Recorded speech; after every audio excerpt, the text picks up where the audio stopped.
Donc, bonjour à tous. Aujourd'hui, on est réunis avec le docteur Patrick Serrogue, qui est médecin nutritionniste et conseiller scientifique de la Fondation Nestlé France, pour parler avec vous d'alimentation et travail à horaire décalé.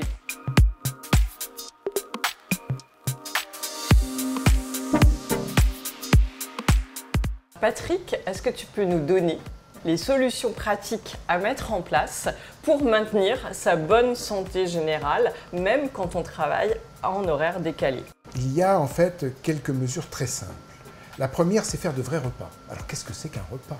On peut commencer par exemple par une petite crudité. On va prendre un plat principal avec une viande, poisson ou œuf ou des protéines végétales, comme des légumineuses par exemple, associées à des céréales. Et puis ensuite, on va prendre un laitage, ça peut être un yaourt ou un morceau de fromage, et on va finir par un fruit. Ça, c'est un vrai repas.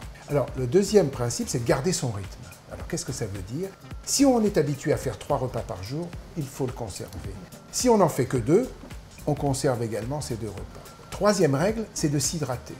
Alors il faut boire suffisamment, souvent plus parce qu'on est dans des atmosphères qui sont un petit peu plus surchauffées selon les horaires que l'on a, et aussi éviter les boissons qui sont très salées. Et faire attention au café, parce que le café à bonne dose, c'est un excellent aliment, mais à forte dose, dans ce cas-là, ça peut perturber également les rythmes du sommeil.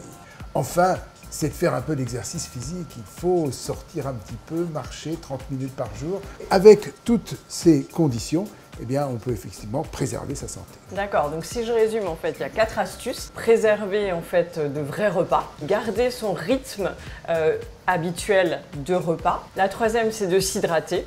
Et la quatrième, c'est de bouger. C'est parfait. Merci beaucoup Patrick. Et si vous voulez en savoir plus, vous pouvez aussi vous inscrire aux entretiens nutrition de la Fondation Nestlé France. Ce sont des entretiens téléphoniques ou par Teams avec le docteur Patrick Serrogue.